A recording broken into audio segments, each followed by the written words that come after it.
Today we will do the topic single inheritance. तो single inheritance is the simplest form of inheritance, सबसे simplest form of inheritance है. In single inheritance a class is derived from only one base class. मतलब एक base class है आपके पास, जैसे एक base class है जिसका नाम है ए, तो उसकी डिराइव्ड क्लास है B. This form of inheritance is implemented by defining two classes, one of which is known as the base class. Two classes लेनी है हमें, A and B. एक क्या है, base class है, and the other is known as the derived class. The derived class must be a kind of base class. मतलब A और B जो आपने दो क्लासेस ली हुई हैं वो बिल्कुल डिफरेंट नहीं होनी चाहिए, इनमें आपस में कुछ रिलेशन होना चाहिए ताकि हम ओवरराइडिंग फंक्शंस जो सिमिलर फंक्शंस हैं उनकी ओवरराइडिंग करवा सके. The figure 13.10 describes the single inheritance. The arrow pointing from bottom to top indicates that class B is derived from the single base class A. Arrow बना हुआ है, B drive की गई है बेस क्लास A से, and inherits all the members of the base class.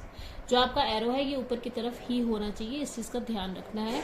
और paper में आपको ये थ्योरी लिखनी है, डायग्राम बनाना है, और अब मैं इसका प्रोग्राम बता रही हूँ वो आपको लिखना है. तो ये हमारा प्रोग्राम है जिसमें हमने दो क्लासेस बनाई हुई है, एक बेस क्लास है और एक डिराइव्ड क्लास.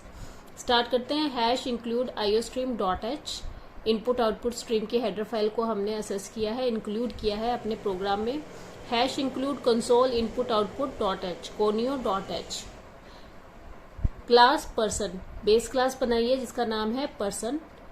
ब्रैकेट स्टार्ट हो गया क्लास का, यहाँ पे हमारी क्लास की एंडिंग है. क्लास की जब हम एंडिंग करते हैं उसके बाद टर्मिनेटर लगता है, बाकी फंक्शंस की जब हम एंडिंग करते हैं तो टर्मिनेटर नहीं लगता. प्राइवेट डिक्लेयर किया है हमने, दो वेरिएबल्स लिए हैं, डाटा मेंबर्स लिए हैं. कैर नेम, साइज है 20.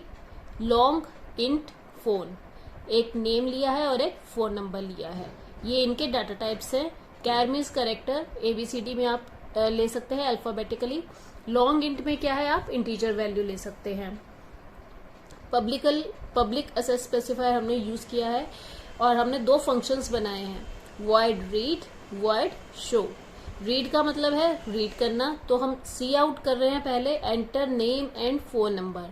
ये एज इट इज प्रिंट हो जाएगा, हमें यहाँ पे एंटर करवाना है, रीड करवाना है, तो हमने सी इन करवाया नेम और फोन नंबर को. ये नेम और फोन नंबर दो वेरिएबल्स हैं जो हमने ऊपर डिक्लेयर किए हैं. मेमोरी में लोकेशन है, जैसे ही हम इनको डिक्लेयर करेंगे, सी इन करेंगे, ये आपसे इनपुट मांगेंगे रन टाइम पे. सी आउट नेम, ये न्यू लाइन करेक्टर है, नेक्स्ट लाइन एंटर हो जाएगा, नेक्स्ट लाइन में स्टार्ट होगा आपका नेम लिखा हुआ. फिर नेम, ये जो नेम है ये आपकी वैल्यू को आउट करेंगे. जो वैल्यू यहाँ पे आपने इनपुट करवाई थी वो यहाँ पे शो हो गई, मतलब ये आउटपुट वैल्यू शो करेगा. अगर मैंने यहाँ पे रिशू लिखा है तो यहाँ पे रिशू आएगा. आपका क्या प्रिंट आएगा, name is equal to Rishu. और यहाँ पे आपका आएगा फोन नंबर. जो भी आपका फोन नंबर आपने यहाँ पे इनपुट करवाया है वो फोन नंबर यहाँ पे आपका शो हो जाएगा. ये हमारी बेस क्लास है जो कि खत्म हो गई है. अब हम देखते हैं कि हमने डिराइव्ड क्लास कैसे बनाई है सिंगल लेवल इनहेरिटेंस में. अब हम देखते हैं हमारी डिराइव्ड क्लास. हमने ऊपर पर्सन नाम की एक बेस क्लास बनाई थी जिसको हमने यहाँ पे पब्लिकली इनहेरिट किया है, और हमने एक डिराइव्ड क्लास बनाई है क्लास स्टूडेंट. ये इसे हम स्कोप रेजोल्यूशन कहते हैं, जो कि बेस क्लास को ज्वाइन करने में हेल्प करता है. प्राइवेट में हमने दो वेरिएबल्स डिक्लेयर करे हैं, डाटा मेंबर्स, और ये हमारे मेंबर फंक्शंस हैं जो कि क्लास के अंदर डिक्लेयर किए गए हैं. रोल नंबर और कोर्स करेक्टर वैल्यू लेगा, तो इसलिए हमने इसको करेक्टर लिया है. A से लेके Z तक कोई भी अल्फाबेट हम इसमें एंटर कर सकते हैं. 20 इसका मैक्सिमम साइज है. और int means integer value store करेगा 1 to 9, 0 to 9 आप कोई भी नंबर रोल नंबर में दे सकते हैं. पब्लिकली हमने टू फंक्शंस डिक्लेयर करे, रीड एंड शो. ऊपर भी हमने रीड एंड शो ही लिए थे, तो ये इसलिए लिए हैं कि जब हम इसको कंपाइल करेंगे, रन करेंगे, तो वो जब हम रीड को कॉल करेंगे तो वो डिराइव्ड क्लास वाले रीड को पहले देखेगा अगर हम इसका ऑब्जेक्ट स्टूडेंट से बनाएंगे। अगर हम स्टूडेंट से ऑब्जेक्ट बनाएंगे तो ये ड्राइव्ड क्लास वाले पहले को रीड करेगा, और अगर ये अवेलेबल नहीं है तो वो ऊपर जो हमारी बेस क्लास थी उसके रीड को रन करेगा, और अगर दोनों ही अवेलेबल नहीं है तो एरर दिखाएगा। Read, person, scope resolution, read. अब आप ये देखो, ये जो पर्सन है ये हमारी बेस क्लास थी, ठीक है, जिसको हमने यहाँ पे इनहेरिट किया है, और ये जो है स्कोप रेजोल्यूशन रीड, ये किसको कॉल कर रहा है? पर्सन क्लास के रीड को। पर्सन क्लास के रीड में हमने एंटर करवाया था नेम और फोन नंबर को, जो एंटर करवाया था जैसी ये लाइन आएगी, कंपाइलर इस लाइन पे आएगा, ये जो हमारा लिंक है ये ऊपर चला जाएगा, और जैसे ये ऊपर जाएगा पर्सन क्लास के रीड फंक्शन के अंदर जो भी लिखा हुआ है उसको इम्प्लीमेंट कर देगा। फिर क्या कर रहा है ये? See out, enter roll number and course. जो भी रोल नंबर और कोर्स है ये एज इट इज प्रिंट हो जाएगा, और सी इन करेगा यहाँ पे रोल नंबर और कोर्स। रीड जो पर्सन का था उसमें हमने नेम और फोन नंबर को एंटर करवाया था, सी इन करवाया था, और यहाँ पे हम रोल नंबर और कोर्स को सी इन करवा रहे हैं।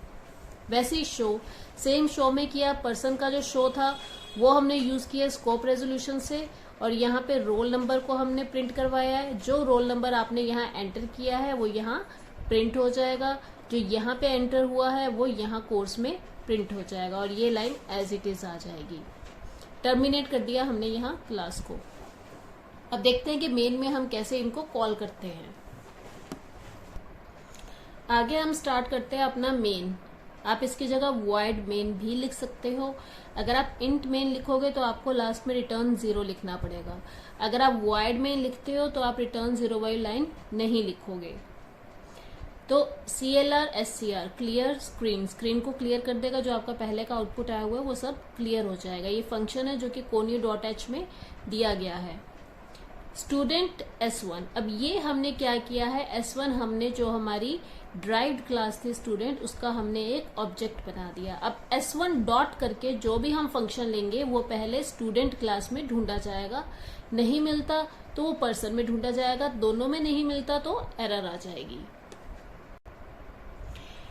S1 डॉट रीड, अब S1 जो डॉट रीड है ये हमने एक रीड फंक्शन को कॉल किया है। S1 हमारा स्टूडेंट क्लास का ऑब्जेक्ट था, तो इसलिए ये स्टूडेंट में जो रीड है उसको कॉल करेगा, और जो स्टूडेंट में रीड फंक्शन था हमने उसके अंदर पर्सन स्कोप रेजोल्यूशन रीड को भी कॉल किया था। पहले ये पर्सन के सब रीड फंक्शन को कॉल करेगा, फिर ये अपने फंक्शन को कॉल करेगा, और उसके अंदर के जितने भी मेंबर्स हैं उनको डिस्प्ले कर देगा। सी आउट, डिस्प्लेइंग स्टूडेंट इंफॉर्मेशन, ये एज इट इज प्रिंट हो जाएगा। देखो यहाँ नीचे दिख भी रहा है आपको, ये as it is line print हो जाएगी। इक्वल टू का साइन आया हुआ है, इसका मतलब यहाँ पे आगे इक्वल टू भी डाल सकते हो आप। S1 डॉट शो, अब ये शो फंक्शन को कॉल कर रहा है। शो के अंदर हमने पर्सन के शो को कॉल किया था तो वो भी यहाँ पे प्रिंट हो जाएगा। गेट CH, रिटर्न 0, अगर आपने वॉइड में लिखा है तो आप रिटर्न 0 को काट देंगे, रिटर्न 0 नहीं आएगा। Get CH means get character, characters को स्क्रीन पे होल्ड करता है, और ये भी जो फंक्शन है वो conio.h, कंसोल इनपुट आउटपुट में मेंशन किया गया है। यहाँ पे हमारा मेन फंक्शन बंद हो गया, और इसके पीछे टर्मिनेटर नहीं लगाना, नहीं तो आपकी एरर आएगी। सिर्फ क्लासेस के पीछे आप टर्मिनेटर लगाते हो। इसका आउटपुट देखते हैं, आउटपुट कैसे आएगा। S1 हमने ऑब्जेक्ट बनाया था, तो S1 को पहले हमने रीड को कॉल किया। जब रीड को कॉल किया इसके साथ क्या था कि आपका S1 बना के जब हमने रीड को कॉल किया तो यहाँ पे आएगा इसका, क्योंकि ये स्टूडेंट का S1 बना हुआ था और ये रीड फंक्शन स्टूडेंट का है। पर रीड की जो फर्स्ट लाइन है वो पर्सन जो है क्लास है, स्कोप रेजोल्यूशन के साथ रीड, तो ये कहाँ चला जाएगा, ऊपर। जो आपका पर्सन क्लास का रीड फंक्शन है यहाँ पे पहले ये रन होगा, फिर आपका दूसरा वाला रीड रन होगा। तो ये क्या लिखेगा, enter name and phone number, फिर 2 वैल्यूज ये मांगेगा जो कि हम एंटर कर देंगे, नेम भी डालेंगे और फोन नंबर भी मांगेगा। इसीलिए हमारा आउटपुट क्या आया है, enter name and phone number Amit, और ये आपका फोन नंबर एंटर हो गया। ठीक है, तो कोई भी नेम आप दे सकते हो, कोई भी फोन नंबर, दोनों एंटर हो जाएंगे। नेक्स्ट, फिर जो हमारा स्टूडेंट क्लास में था उसके ऊपर कंट्रोल आ जाएगा, क्योंकि जो ऊपर वाला रीड है वो पूरा हो चुका है। इसमें हमने स्टूडेंट वाले में एक लाइन लिखी थी पर्सन रीड, दूसरी थी सी आउट। तो जो सी आउट है वो रन होगा enter roll number and course, उसके बाद सी इन रोल नंबर एंड कोर्स। ये रोल नंबर सी इन आपने करवा दिया, आप कोई भी वैल्यू इनपुट करवा सकते हो, ये वैल्यूज आप लिखोगे, ये वाली वैल्यूज, ठीक है, और ये भी आप कोई भी इनपुट करवा सकते हो। नेक्स्ट, अब आपका कंट्रोल जो है वो खत्म हो गया, ये रीड दोनों फंक्शन आपके खत्म हो चुके हैं। अब आपने क्या देखा, जब आपका S1 डॉट रीड खत्म हो चुका है, रीड फंक्शन, तो next line C out displaying student information, displaying student information as it is print हो जाएगा। उसके बाद S1 डॉट शो, तो शो में आप जाओगे, पर्सन का शो पहले रन होगा, पर्सन के शो में क्या था, नेम, जो आपने यहाँ पे एंटर करवाया वही वैल्यू यहाँ शो होगी, फिर फोन नंबर, ये वैल्यू यहाँ आ जाएगी, ठीक है। फिर आपका जो स्टूडेंट में आपने किया था रोल नंबर, वो रोल नंबर आ जाएगा क्योंकि आपने 101 जो आप एंटर करोगे वही आएगा।